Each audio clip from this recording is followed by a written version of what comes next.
యువరత్న నందమూరి బాలకృష్ణ గౌతమిపుత్ర శాతకర్ణి లాంటి చారిత్రక కథను 100వ సినిమాగా ఎంపిక చేసుకుని కెరీర్లోనే తిరుగులేని విజయాన్ని నమోదు చేసుకున్నాడు.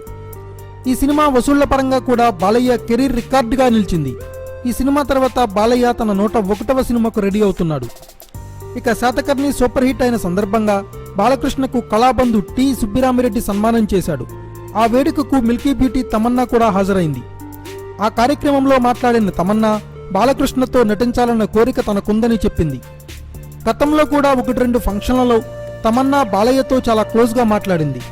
ఇక బాలయ్య కొత్త సినిమాకు కెఎస్ రవికుమార్ దర్శకత్వం వహిస్తారని వార్తలు వస్తున్నాయి. తెలుగు, తమిళ భాషల్లో తెరకెక్కే ఈ ద్విభాషా సినిమాకు తమన్నా సైన్ చేసినట్లు వార్తలు వస్తున్నాయి.